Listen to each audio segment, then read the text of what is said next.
Доброе утро, в эфире «Уфимский разворот». С вами сегодня буду я, Виктория Куприянова, за звуком Никита Полянин. Напоминаю, что трансляцию вы, как всегда, можете посмотреть в Фейсбуке или на Ютубе. А номер для ваших смс и сообщений в Телеграм. Ждем именно в Телеграм. +7 927 304 1051. У нас план, как всегда, стандартный. Мы с вами почитаем новости, прослушаем отрывок программы «Персонально ваш», а во второй половине программы у нас будет гость, и сегодня это будет руководитель общества Hunter Syndrome Элеонора Романова. А пока обзор прессы.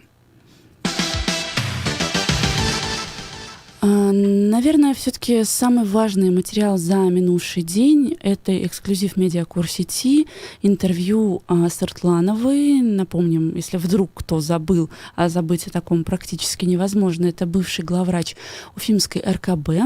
Она заявила в Следственном комитете, что не считает себя виновной в массовом заражении коронавирусной инфекцией в больнице, которая произошла весной этого года.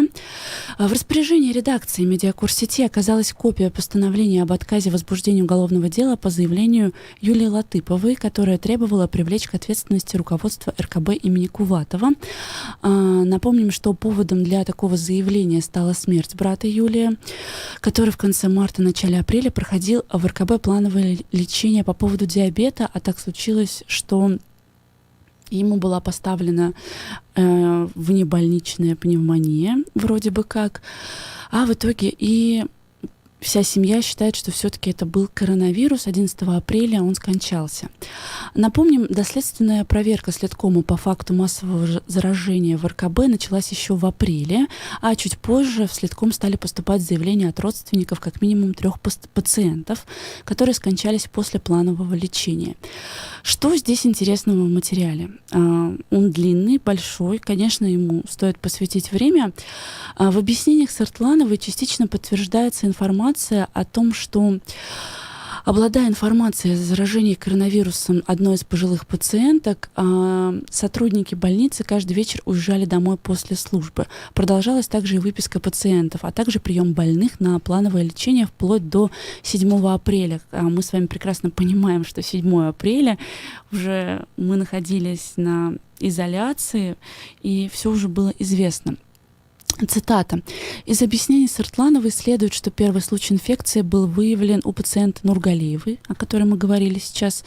Она лежала с 23 января с различными заболеваниями, а 31 марта у нее появились признаки пневмонии, высокая температура. Результаты пришли 7 апреля, уже после смерти пациентки, и был получен результат как раз-таки коронавирусной инфекции. Далее в документах сообщается, что после смерти Нургалиевой в морге больницы произвели вскрытие. И итого, якобы, согласно последним данным вскрытия, коронавирусной инфекции обнаружено не было. Очень все сложно, очень запутано. Если я сейчас начну читать весь материал, я запутаю себя, запутаю вас, поэтому я все-таки рекомендую посмотреть медиакурсеть. Там прям нужно садиться, смотреть на числа и делать какие-то выводы. Но самое главное, что нужно знать по материалу, что, как и прежде, главврач, экс-главврач, прошу прощения, она себе противоречит, потому что какие-то показания говорят о том, что она вроде бы как бы не знала о том, что в больнице вспышка пневмонии, при этом же в каких-то других показаниях она явно это все подтверждает. Читайте медиакурсеть. Дальше мы также идем по теме коронавируса. Башкирское управление Роспотребнадзора больше не намерено предоставлять СМИ информацию о количестве медицинских работников, заболевших новым коронавирусом в республике, пишет «Коммерсант». Ну, собственно, мы не сильно-то и надеялись на какие-то реальные цифры. Просто нам сейчас официально сказали, что а теперь мы говорить не будем. Окей, это было ожидаемо. Идем дальше. У футбольного на проведение матча с клубом «Динамо», несмотря на то, что диагноз «новый коронавирус» поставлен еще 2 игрокам клуба. Об этом ТАСС сообщил председатель попечительского совета Уфы Ростислав Мурзагулов. Открываем материал «Коммерсанта». А мы прекрасно понимаем, что эпидемия еще не миновала. приводит слова главы попечительского совета Уфы. Чтобы всю команду не закрыли на карантин, необходимо проводить тренировки с соблюдением социальной дистанции. Мы ровно этим правилам следуем, а Роспотребнадзор нас контролирует. Контактов между футболистами не было, поэтому все в порядке. Вот такие дела. Всем ФК Уфа, как говорится. Эдель Реалии выпустили материал «Битва за Шиханы». Вообще, тема Шиханов у нас вернулась в повестку на днях, когда был большой флешмоб с растянутым флагом Республики Башкортостан. А сейчас в материале Руслан Габасов, это башкорт, специально для Эдель Реалии, прокомментировал о том, как башкирские активисты видят проблему вокруг Шихана Куштау. Реакция активистов не заставила себя долго ждать. И, собственно, после флешмоба мы услышали следующее. Так, буквально секунду загружается у меня статья. 12 июля на Куштау приехали лидеры башкирского национального движения и другие общественники, которые глубоко убеждены, что, отдав Куштау в разработку, тем самым они предадут свою совесть и опозорят своих предков, которые веками защищали башкирскую землю. Приводим цитату. Ради Хабиров в своем послании Госсобрания заявлял, что Куштау будет разрабатываться, потому что он никогда не оставит без работы тысячи людей, а город Стерлитамак без штанов, что они регулярно изучают мнение жителей города, и каждый из них прекрасно знает, чем бы обернулся многолетний простой содового производства. Так о каком содовом производстве идет речь, если Куштау идет под нож для нужд под производство обычного цемента? Ну, собственно, все это мы уже слышали. А вообще, почитайте Эдель Реалии самостоятельно, наверное. Хочется здесь вспомнить, что недавно совсем появились федеральные материалы о Куштау. Их достаточно много, и даже в местном Фейсбуке в одной из веток произошел не то чтобы конфликт, а легкая стычка. Шамиль Валеев, Общественная палата Республики Башкортостан, намекнул на то, что наконец-то у интересантов по Куштау с другой стороны появились бюджеты и пиарщики для того, чтобы промить идею о том, что Куштау нужно отстоять. Действительно, в федеральной прессе появилось как минимум несколько материалов о заграничных покупках поместий во Франции интересантов и бенефициаров содового производства.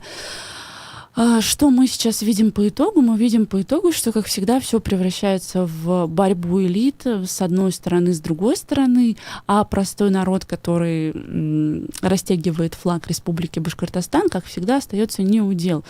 При этом интересно, что на форуме недавно прошедшем, не бизнес-форуме, который был пару дней назад, а на форуме урбанистики презентовали геопарк Таратау. Если что, он существует, можно что-то поискать в интернете по этому поводу. Вроде как бы в этом году должно закончено строительство визит-центра, где можно будет приобрести путевки, посмотреть какие-то маршруты. Но все это очень-очень шито белыми нитками. Что с геопарком непонятно, потому что, насколько известно, в ЮНЕСКО каждую практически неделю, каждый месяц точно поступают пачками жалобы и какие-то письма, связанные с обстановкой на территории Таратау. Получит ли статус ЮНЕСКО, не получит, как геопарк Ингантау, пока мы сказать наверняка не можем. А битва за Шиханы, которая уже не год, не два, не 5, не 10 лет, она продолжается. Мы будем следить за ней. И буквально еще одну новость мы успеваем прочитать. Рост внебольничной пневмонии в Республике Башкортостан. Что неудивительно. Вообще со статистикой у нас творится что-то странное. Недавно, правда, ПФО выпускала материал о том, что у нас смертность увеличилась по сравнению с текущим аналогичным периодом прошлого года. В этом году у нас статистика очень интересная. У нас мало достаточно коронавируса, но очень много роста внебольничной именно пневмонии. Чем это закончится и какие будут цифры, мы, наверное, наверняка сможем понять только в следующем году. И еще буквально новость, минутка. В 5 раз больше безработных стало в Башкирии. Тоже такая новость, не новость, как будто бы мы не догадывались. жаловались. Цифра пугающая на самом деле. Вроде звучит в 5 раз больше, а на самом деле в 5 раз больше — это в целых 5 раз больше. То есть мало того, что у нас идут сокращения на предприятиях, мало того, что сокращаются зарплаты, в принципе, есть пласт людей, которые вообще не могут трудоустроиться, и как быть, что делать в эту непростую коронавирусную эпоху, непонятно. Сейчас мы с вами переключимся на небольшой отрывок программы «Персонально ваш», а потом немного поголосуем. У нас в гостях, напомню, вчера был Ильнар Гарифуллин, это обозреватель портала «Идель Реалии» и член Всемирного форума татарской молодежи. Можно ли сказать, что более демократичные выборы в Башкирии, чем в Татарстане? В Башкирии, скажем так, политические процессы идут совершенно в другом ключе. Здесь привыкли действовать другими методами, но я думаю, если нынешний руководитель республики Ради Хабиров продержится еще некоторое время, то таких вольностей, как в прошлых выборах, я думаю, здесь больше не будет, чтобы было такой целый веер таких кандидатов и так далее. Так, это будет касаться только выборов или вообще в принципе? Ну, прежде всего, когда он приходил к власти в республике в октябре 2018 года, если не ошибаюсь, да? Да. Вот у вас в эфире и так, в своей публикации я говорил о том, что будет наблюдаться, скорее всего, закручивание гаек, свобода слова будет зажиматься, открытость власти будет уменьшаться, возникнут проблемы в межнациональных вопросах, ухудшатся отношения между республиками. К сожалению, могу констатировать, что вот эти все мои прогнозы, они сбылись. Ну а в чем? В принципе. СМИ, те, что были, продолжают работать. Вы, в частности. Работать, да, но даже если посмотреть на контент этих СМИ, ну, «Эхо Москвы», Уфе я уж не буду рассматривать остальных, то уже видно, что те СМИ, которые раньше считали себя независимыми, даже полуоппозиционными по отношению к руководству, их риторика ничем не отличается от риторики информационного агентства Башинформ. Я бы сказал, даже Башинформ читать намного интереснее, нежели них. И тем более, естественно, тоже вот за этот период на вашу радиостанцию были иски, в том числе от Всемирного Курултая Башкир, Например, и да. я понимаю, что это не инициатива самих членов Курултая, она поступила где-то сверху и так далее, поэтому нельзя говорить о том, что СМИ себя чувствуют так же вольно, как там 5-6 лет назад. А вот ухудшение отношений между республиками, да, один из пунктов, который вы напоминаете. А в чем ухудшение? Встречались неоднократно, да, улыбались неоднократно, друг другу. один раз встречались. Были пересечения в Госсовете, но, как говорят наблюдатели, они даже ни Хабиров, ни Хан даже друг с другом не здоровались. На те вещи, на которые рассчитывал Татарстан, на те договоренности, они, в принципе, не были претворены в жизнь. Во-вторых, наблюдаются некоторые такие выражения со стороны зависимых от властей Башкортостана разного рода экспертов, артистов, карикатуристов и так далее, которые можно считать недружелюбными по отношению и к татарам, и к Татарстану в частности. А насчет договоренности, то, что перед выборами Ради Хабирова были проведены съезды 2 из 3 крупнейших этносов, то есть башкир, это съезд Всемирного Курултая Башкир и съезд Собора русских Башкортостана, но для татар такого съезда не было, хотя, в принципе, об этом разговоры шли. То есть на высшем уровне? Да. Не то чтобы на высшем уровне, скажем так, такие сигналы из Казани поступали, и, насколько я знаю, такие предложения, они высказывались, в том числе в ходе вот этих Дней Татарстана в Башкортостане в апреле 2019 года. А что бы дал вот этот вот форум? Это, понимаете, есть такие вещи, как ритуальные. Ритуальные действия, они имеют очень большое значение в политике. Если, в принципе, да, власти Башкортостана этого бы ничего не потеряли, абсолютно. Если бы они провели бы дежурные песни, пляски и так далее, в принципе, это показало бы их идеологические установки показало бы на что они готовы. Раз они такую дискриминационную политику проводят, это уже говорит о том, что у них в голове. Даже если они об этом напрямую не заявляют, но по таким вот маленьким шажкам мы можем сделать выводы определенные. Также упомянули, что есть у нас недружественные высказывания от деятелей культуры. Что вот к примеру, поводом сначала был тот же татарский диктант пресловутый осенью 2019 года, письмо от имени председателя Курултая Башкир Эльвиры Айткуловой, председателя Собора русских, там председателя автономии татар, это все депутаты Госсобрания Курултая Башкир, о том, что татарский диктант там может разрушить территориальную целостность Башкортостана и прочий бред. Там напрямую звучали обвинения, что Татарстан через вот такие проекты там пытается изменить территориальные границы Республики Башкортостан, присоединить себе западную часть. А давайте предположим, что так и есть. Может ли реально диктант действительно вот что-то изменить в этом смысле? Я не знаю. Я живу на планете Земля в 2020 году, и я думаю, нигде на планете Земля в 2020 году через проведение диктанта нельзя изменить ни территориальную целостность, ни свергнуть какую-либо власть и так далее. Если татары проникнутся своей национальной идеей, написав диктант, и начнут больше об этом говорить, громче, ярче, чаще? Вот я думаю, да, как раз об этом они и думают, скорее всего, то, что зажать, не пущать, да.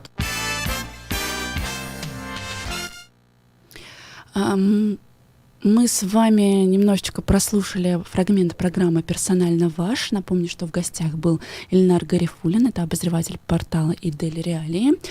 А мы возвращаемся к нашей пандемической истории. И суть сегодняшнего голосования будет в следующем. Материал Медиакор-сети, напомню, еще раз посоветую, обязательно почитайте разбор следствия и цитаты некоторые Эльзы Сартлановой, экс-главного врача РКБ. И вот в связи с этим хочется задать вопрос еще раз, уже по прошествии некоторого времени. Суть объяснений Эльзы Сартлановой, данных ею следователю, сводится к тому, что она не считает себя виновной как в массовом заражении пациентов и медиков коронавирусом, так и в гибели людей после заражения. То есть она это совершенно явно отрицает, мы уже можем сделать логичный конкретный вывод. И она также заявляет о том, что ей не сообщали о вспышках пневмонии в больнице. То есть были какие-то у них собрания, оперативки, она не знала. В соответствии с этим у меня очень простой вопрос. Верите ли вы, что до нее не донесли информацию о том, что в больнице происходит некоторая вспышка пневмонии? Если да, вы верите, что человек не знал, что такое могло случиться в нашей башкирской чудесной медицине, то, пожалуйста, 262-72-47. Если же вы все-таки не верите, что такое могло произойти, зная все-таки немного, как у нас что устроено в этом мире, 262-72-48. Голосование. Процесс пошел. Судя по материалу Медиакор-сети, бывший главврач РКБ Эльза Сартланова никак не будет признавать свою вину, как малую, так большую, так и какую-либо другую. Она говорит о том, что она не знала о вспышке пневмонии в больнице, то, что она занималась какими-то административными вопросами, и то, что эта информация от врачей донесена не была. Если вы верите, что ей не сообщали о вспышках пневмонии, то пожалуйста, 262-72-47 ваш номер телефона.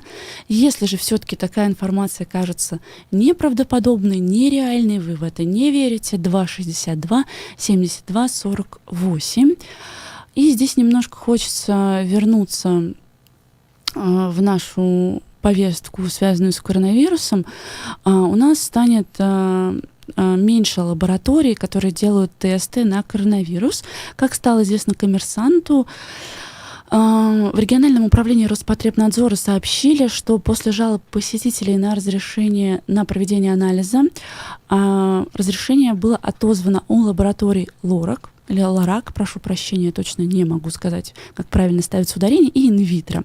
С чем это связано? Это связано с жалобами посетителей на то, что совершенно не соблюдается социальная дистанция, и действительно большие очереди, фотографии этих больших очередей мы могли наблюдать в социальных сетях, это выкладывалось ВКонтакте, это выкладывалось в Фейсбуке, поступали жалобы от населения на большие очереди, скопление людей, что является несоблюдением санитарно-эпидемиологического режима, сообщили на запрос «Коммерсанта» в пресс-службе управления Роспотребнадзора. После устранения нарушений лаборатории снова могут подать заявку на включение в реестр. У одной из лабораторий работают 4 отделения в Уфе, у инвитро целых 10. То есть у нас в Уфе единократно стало на 14 лабораторий, по факту меньше. Сроки, как мы знаем, тоже, наверное, многие уже сдавали тесты, они изменились. Я вот помню, сдавала практически 2 месяца назад. Это занимало 5 рабочих дней, у меня ушла неделя фактически. Сейчас результаты можно получить уже на следующий день, если есть такая необходимость. То есть как-то все-таки наши лаборатории с этим справляются, несмотря на то, что поток больных, не то чтобы больных, неверно я выразилась, поток людей, подозревающих у себя коронавирусную инфекцию, ежедневно увеличивается. И перед тем, как мы уйдем на новости, я еще раз напомню о нашем голосовании. Верите ли вы, что бывший главврач РКБ Эльза Сартланова не знала о вспышке пневмонии в больнице? Ей об этом не сообщали. Если да, верите, 262-72-47. Если нет, в условиях нашей башкирской медицины такого такого произойти никак совершенно точно не могло.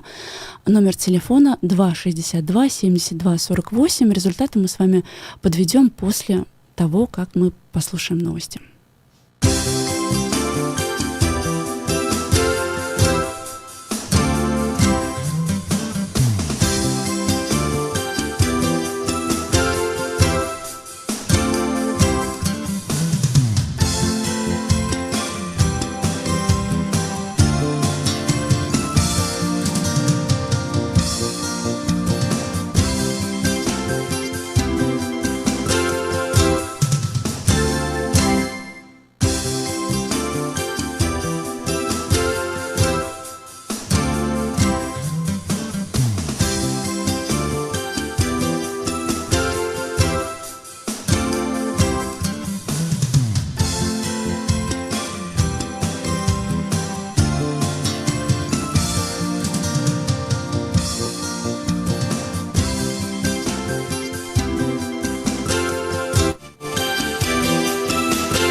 В 6:30 в Москве, в студии Александр Климов. Новости.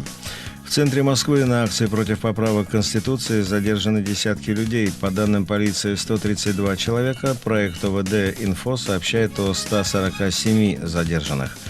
Столичный омбудсмен Татьяна Потяева уже заявила, что потребует от полиции объяснений причин задержания на Пушкинской площади. Потяева также заявила, что отдельно займется темой задержания журналистов, если информация на этот счет подтвердится. Защита Светланы Прокопьевой обжаловала приговор по делу об оправдании терроризма. Об этом ТАСС сообщил адвокат псковской журналистки Виталий Черкасов. Адвокат также отметил, что защита не согласна с выводом суда о том, что Прокопьева частично признала вину. Светлана Прокопьева была оштрафована на 500 000 рублей за авторский комментарий о причинах теракта в приемной ФСБ в Архангельске в 2018 году. Одиночные пикеты в поддержку фигурантов дела Нового Величия пройдут сегодня у здания ФСБ в Москве. Об этом «Эхо Москвы» рассказала мать одной из обвиняемых, Юлия Павликова. Это обычно, как мы делали с сетью, пикетная очередь. Одиночные пикеты у здания ФСБ. В 6 часов начала. Какие там могут быть требования? Несогласие с такими большими сроками ребятам. Ребята ни в чем не виноваты, их надо отпускать всех и наказывать провокатора. Ранее гособвинение запросило для 3 фигурантов дела Нового Величия реальные тюремные сроки, для 4 условные. Твиттер подвергся одной из крупнейших хакерских атак в своей истории. Взломаны аккаунты Барака Обамы, Билла Гейтса, Илона Маска, Джеффа Безоса, Канье Уэста, Джо Байдена. От имени известных политиков и миллиардеров подписчикам обещали вернуть отправленные им в течение получаса биткоины в удвоенном размере. Хакерам таким образом перевели более $100 000. Хакерскому взлому также подверглись компании Apple и Uber. Судя по всему, взломщикам либо удалось получить доступ к административным правам сервиса, или же обнаружить в нем критическую уязвимость. Служба поддержки Твиттера заверила, что большинство учетных записей после проверки уже возобновило работу.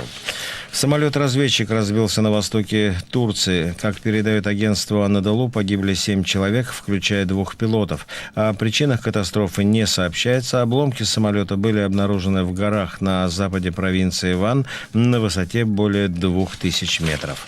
В Москве сейчас 14 градусов днем, 17-19, небольшой дождь. Александр Климов, служба информации, «Эхо Москвы». 3, 2, 1. Реклама. Квартиру выбирай с умом. В новом умном доме на Злобина витражное остекление от пола до потолка, долговечные алюминиевые профили «Алютех» и энергоэффективное стекло «Гардиан», разработанное специально для южной полосы Урала, пропускает свет, но защищает от солнечной жары или зимнего холода. Новый умный дом. Выбирай с умом. Звони 280 10. 280 10. Застройщик ООО «ИСК Стройфедерация». Проектная декларация на сайте наш.дом.рф. Больше скидка, круче лето. Весь июль продлится это. В Фармленде большая распродажа. Приходи в аптеки Фармленд, совершай покупки со скидкой до 50%. Летнее настроение гарантируется. Имеются противопоказания. Необходимо проконсультироваться со специалистом. Акция действует с 1 по 31 июля 2020 года. Подробности в аптеках Фармленд. Благотворительный фонд «Изгелек» обращается к неравнодушным слушателям «Эхо Москвы» в Уфе. О заболевании двухлетней Амины Каримовой из города Туймазы стало известно еще во время беременности матери. УЗИ на 35-й неделе показало патологию развития внутренних органов. В первые дни после рождения была проведена операция по первичной пластике мочевого пузыря. Сейчас ребенок нуждается в срочной операции по пересадке и коррекции мочеточника. Помочь просто. Совершите перевод банковской картой на сайте фонда изгелек.ком в разделе «Помочь». В поле назначения укажите имя и фамилию ребенка. Амина Каримова. Благодарим вас за помощь. Более подробную информацию вы можете найти на сайте благотворительного фонда «Изгелек». Телефон рекламной службы «Эхо Москвы» в Уфе. 216 35 99. Будет реклама, будет и эхо. На то мы и партнеры.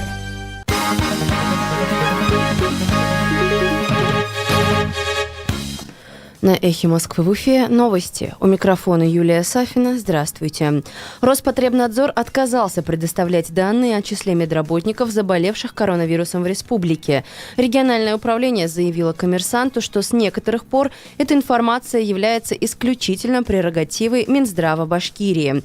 В ответе, где ведомство отказывается предоставлять сведения, заместитель руководителя Башкирского управления Роспотребнадзора Александр Жеребцов ссылается на указ главы республики Радия Хабирова от 18 марта, которым в республике был введен режим повышенной готовности к пандемии коронавируса.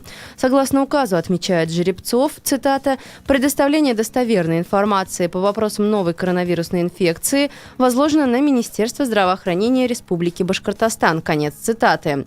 Напомню, последние данные о заболевших медиках Роспотребнадзор направлял 26 июня. Тогда стало известно о 858 зараженных работниках больниц. В Минздраве республики до середины июня все еще сообщали, что таких медработников более 300.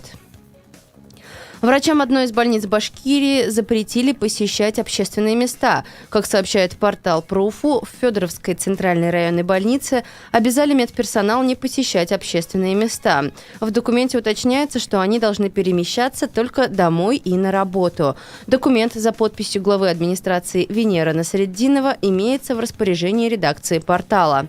Отмечается, что главврач Рустам Ахматьянов комментировать требования руководителя района не стал. Глава района от комментариев отказался. Футбольному клубу «Уфа» разрешили сыграть игру, несмотря на положительные тесты на COVID-19. Положительный диагноз поставлен 2 игрокам клуба, но, несмотря на это, 16 июля Уфа сыграет с футбольным клубом «Динамо». Клубу выдали соответствующее разрешение. Как сообщает «Коммерсант», со ссылкой на председателя попечительского совета Уфы Ростислава Мурзагулова, футболисты Уфы проводили тренировки в бесконтактном режиме, поэтому при выявлении COVID-19 среди игроков команда не будет закрыта на карантин в полном составе. В завершении выпуска о погоде. По данным сервиса Яндекс.Погода, сейчас в Уфе ясно, 26 градусов тепла. Днем до плюс 37, умеренный ветер без осадков. Юлия Сафина, служба информации «Эхо Москвы» в Уфе. Вы слушаете «Уфимский разворот» – программу, в которой ваше мнение может быть услышано, голос учтен, а СМС-сообщение прочитано в эфире нашей радиостанции. Слушайте «Уфимский разворот» по будням с 8 утра. Да не просто слушайте, участвуйте.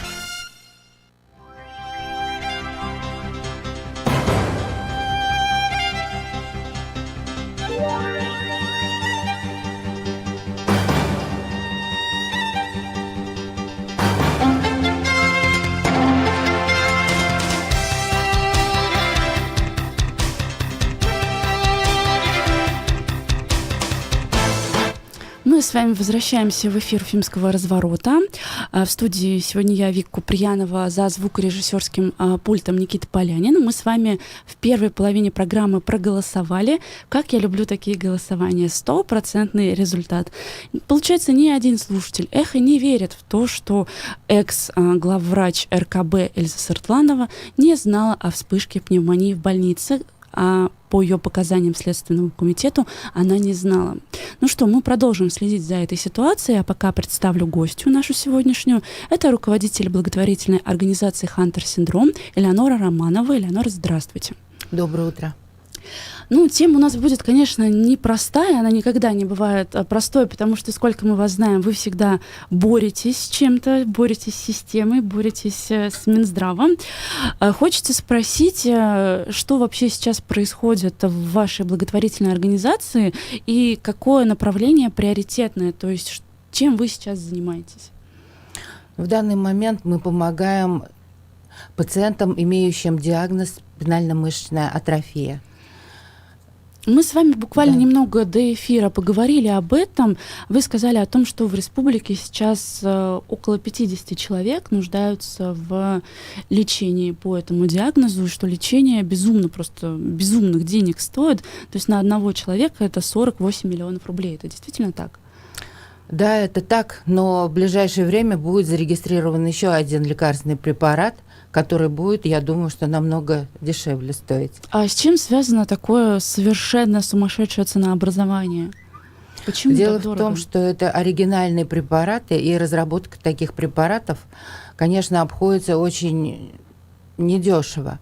И, конечно, когда регистрируется здесь у нас Российская Федерация, мы уже замечали, цена завышается. И родители, которые вывезли детей в другие страны, тоже говорят о том же, что в странах, которые, скажем так, имеют другое чуть-чуть развитие, они получают этот препарат уже по другой стоимости. Хотя вот в нашу страну он должен завозиться, конечно, этот лекарственный препарат, в соответствии с ценами, которые на мировом рынке существуют. А когда он появился в России вообще? Вот этот единственный препарат, не имеющий ни аналогов, ни дженериков? Зарегистрировали в августе прошлого года. Только в августе прошлого года. А какое лечение пациенты с этим диагнозом получали до этого времени? До этого времени только соматическая терапия была, потому что не было специфической терапии. И, конечно, это большой прогресс в медицине, то, что пациенты с таким диагнозом будут получать специфическую терапию. То есть я правильно понимаю, что большинство людей с таким диагнозом, им практически невозможно вернуться к полноценной жизни. Что даст это лекарство? Вы знаете, я скажу вам очень хорошую вещь. То, что чем раньше начато лечение, тем это лучше для пациента и даст ему возможности сохранить функции организма. Даже есть вот такой лекарственный препарат как раз вот для этой категории пациентов, который меняет ген, поломку гена, делает ее здоровой. И это один укол. Стоит, конечно, он очень дорого, это генная терапия, но этот лекарственный препарат пока не зарегистрирован у нас в Российской Федерации. Но родители собирают деньги, объявляют сборы, и вот на сегодняшний день я видела в средствах массовой информации, что 15 человек удалось все-таки получить такой лекарственный препарат. То есть это звучит как что-то невероятное. Один укол, который меняет поломку гена, это просто что-то же невообразимое практически. Это прогресс. Развитие. Но прогресс, который пока, к сожалению, не то чтобы даже широким массам недоступен, да, он даже для состоятельных людей достаточно дорог. Конечно, лечение таких пациентов – это, скажем, единичные случаи, но я думаю, что в ближайшем будущем все-таки у нас могут регистрировать такие препараты, и это будет доступно. А диагностика, то есть так как заболевание врожденное, можно ли на этапе беременности, например, да, как-то отследить, будет ли это отклонение, не будет? Как раз был принят закон не так давно у нас в Российской Федерации о генетическом паспорте. И многие, конечно, воспринимают этот закон не очень положительно, но в то же время я хочу сказать, что такой документ, он будет очень нужен, необходим нашим гражданам, так как необходимо будет все это фиксировать и, конечно, проходить обследование. Вот сейчас в мире существует обследование только, я знаю, в Израиле, пар, которые проходят такое обследование. Но если в семье был такой ребенок или были, допустим, в предыдущих поколениях, если знают об этом родители, то, конечно, они тоже должны проходить вот эти все обследования на генные мутации. Ну, возможность такая есть, по крайней мере. Да, это может быть, нужно не планово, но знать глубоко. Конечно, если есть уже какие-то предпосылки, конечно, это необходимо делать. Даже у нас, вот, допустим, в нашем республиканском медико-генетическом центре, если есть множественные пороки, то, конечно, врачи все это отслеживают. Это я точно знаю, потому что этот вопрос поднимался неоднократно, и говорили об этом. И делается это, не только это говорится, проговаривается, это делается. Но необходимо знать, что в семье был такой ребенок, и, конечно, эта женщина, она будет досконально обследована. А если не знают и вдруг видят все-таки на УЗИ различные множественные пороки, то здесь, конечно, тоже все это внимательно отслеживается. Хочется спросить, вот за минувшие 2 года, как мы все помним, у нас сменилась власть, сменилось руководство Минздрава. Почувствовали ли вы вот на уровне вашей небольшой благотворительной организации какие-то изменения? Стало лучше, стало хуже, ничего не изменилось? Поддержка, ощущается ли какая-то поддержка? Ну, с приходом новой власти, я вам скажу, что деятельность нашей организации, она также продолжилась. И то, что проводились с нами конференции различные, круглые столы, это все мы также стараемся проводить в том же режиме. Единственное, мы заметили, что в прессе стали, конечно, писать меньше про наши проблемы, так как проблемы – это не хорошая, скажем, информация, которая необходима для нашей власти. Но, тем не менее, я озвучивала это вот на госсобрании Курултай, когда было чтение бюджета, о том, что нам необходима поддержка СМИ, конечно. Потому что через произношение этой проблемы, через, скажем, то, что мы это все озвучиваем, и тогда, конечно, начинаются уже сдвиги большие. Но вот в этот раз у нас были проблемы вот как раз с обеспечением лекарственным препаратом пациентов с спинально-мышечной атрофией. И даже наше обращение вот к Закамалдину, это главный федеральный инспектор по республике Башкортостан, о том, чтобы включить лекарственный препарат в перечень, который обычно к территориальной программе госгарантии, как приложение идет, вот, это не было услышано. И мы, конечно, какой говорим вам дали об этом. официальный ответ? Какой официальный ответ вы получили? Я получила о том, что мое обращение было перенаправлено в Госсобрание Курултай. Дальше из Госсобрания Курултай было направлено в Минздрав Республики Башкортостан, и оттуда не было никакого ответа. Это, конечно, очень интересная система, потому что по логике, в первую очередь, это должен получить Минздрав и дать ответ. Ну, очень странно, все очень странно, конечно, устроено. Если вдруг представители Минздрава смотрят наш сегодняшний эфир, может быть, вы обратите внимание на этот непростой достаточно вопрос. И хочется вернуться к деятельности вашей организации. Вообще, каково быть руководителем небольшой благотворительной организации с таким непростым набором? То есть, люди, может быть, сейчас я субъективно скажу, да, как-то, более-менее охотно перечисляют средства детям больным онкологическими, да, например, заболеваниями. Более охотно перечисляют на какие-то мелкие нужды, да, например, собрать 100 тысяч на коляску, да. А у вас задача очень-очень сложная, потому что у вас разные возрастные группы, и вот эти вот орфанные заболевания неочевидные, да, для многих людей.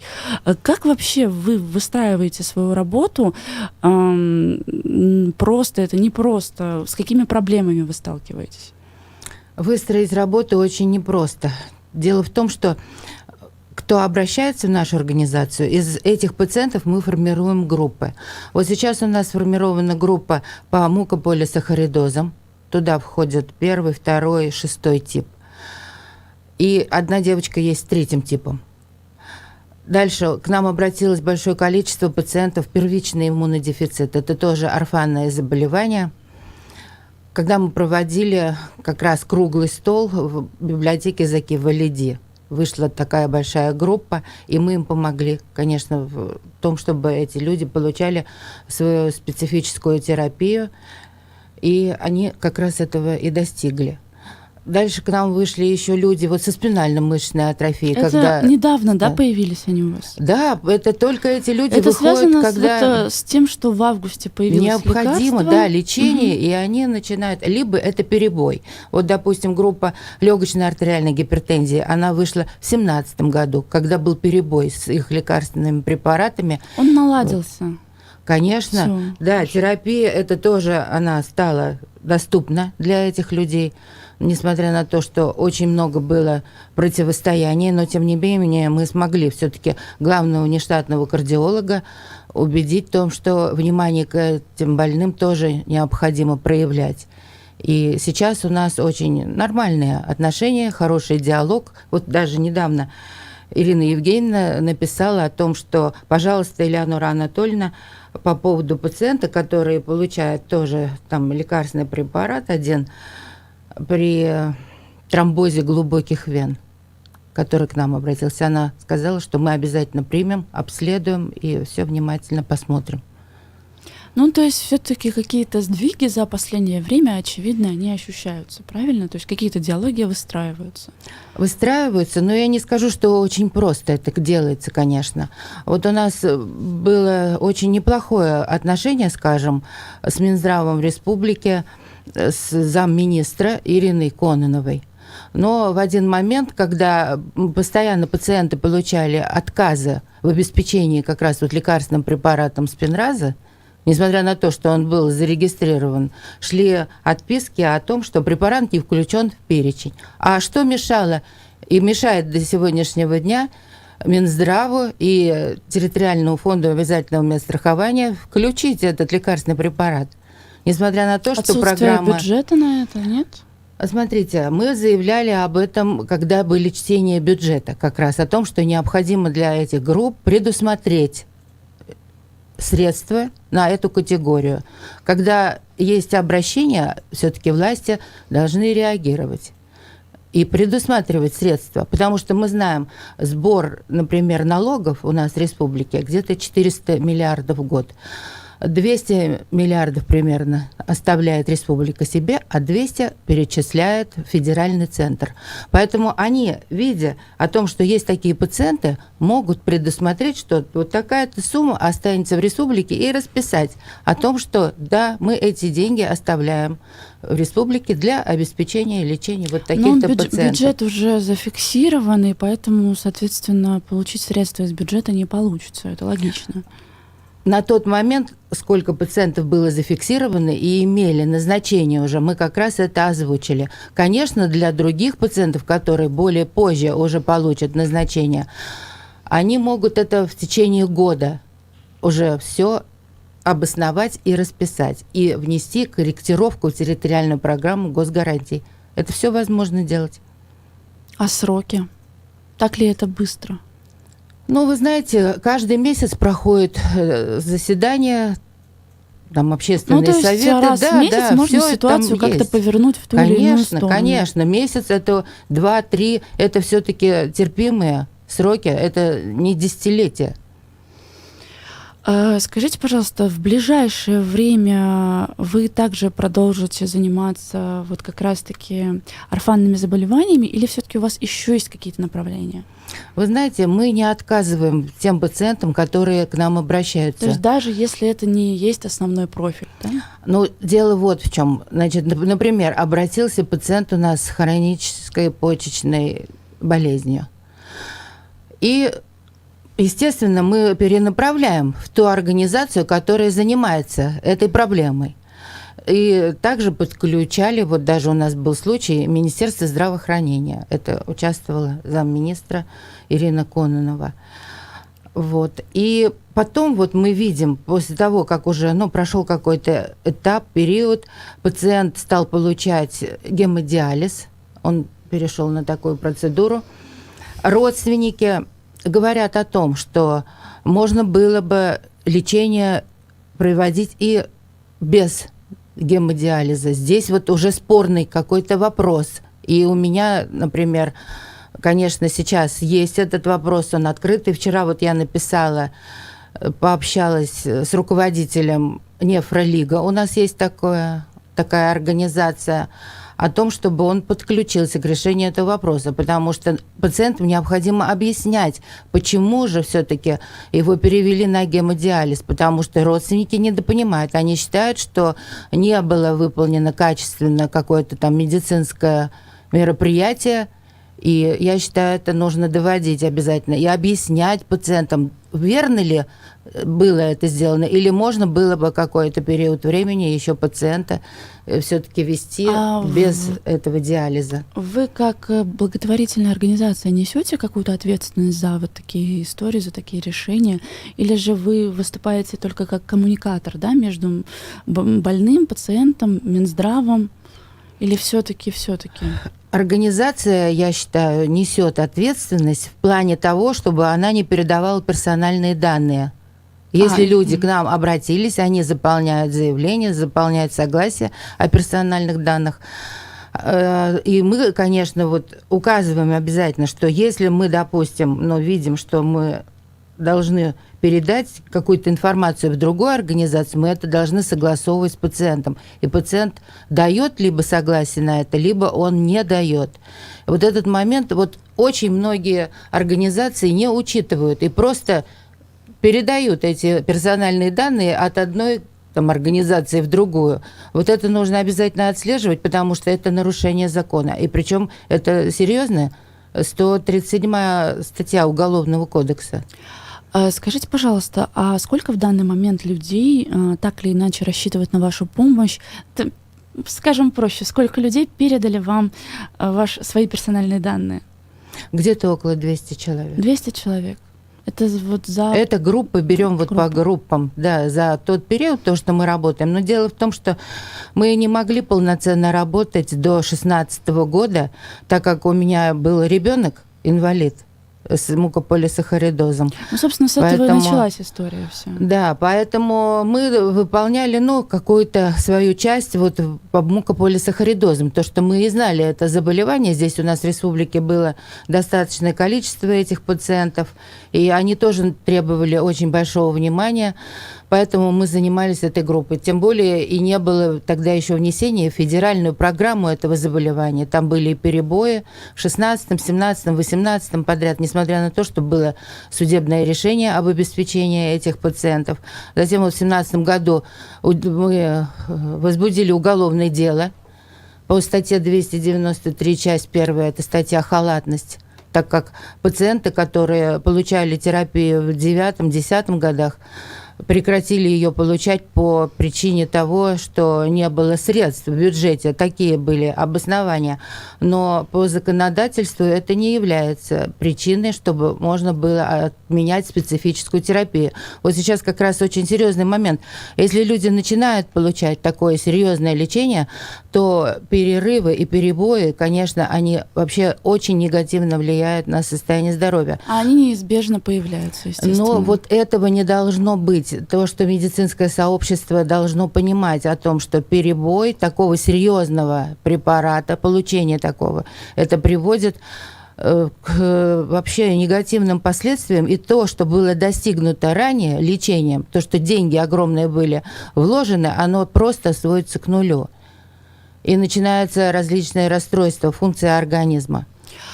Скажите, пожалуйста, вот если бы мы с вами жили в каком-то идеальном мире, да, где все возможно и возможно быстро, какие 3 меры поддержки для вас, для вашей организации сейчас самые необходимые? Вы сказали о том, что важно, чтобы СМИ поддерживали. А что еще вам сейчас поможет? Понятно, финансирование, а какие-то еще менее очевидные вещи? Ну, вот в данный момент нам нужна, конечно, поддержка адвокатов, так как мы ведем такой процесс. Там огромное сложное дело, и там выделено несколько материалов. Из этого уголовного дела по 178 статье, это картельный сговор, расследуется в Москве. Сейчас вот я должна получить на руки постановление еще от следователя об одном выделении. Тоже это по Московской общественной организации, которая в свое время не предоставила нужную информацию, необходимую, чтобы достичь вот как раз нашими пациентами того лекарственного препарата, который им был необходим. Она просто ее скрыла, эту информацию. Давались общие фразы о том, что закон 178 на тот момент, это о социальной защите, и постановление 890. А дальше, как в регионе, нам подойти к этому препарату. Дальше здесь у нас тоже должны были вот как раз вот эти программы территориальные, в том, как раз мы не разбирались на тот момент. Это вообще очень большое время заняло. Прошу прощения немного, да, у нас заканчивается время. Подведем итог. Благотворительные организации нужны в первую очередь финансирование, затем поддержка адвокатов и, конечно, поддержка СМИ. Если вы нас смотрите и слышите, то услышите. У нас в гостях была руководитель организации «Хантер Синдром» Элеонора Романова. Спасибо большое вам, что пригласили.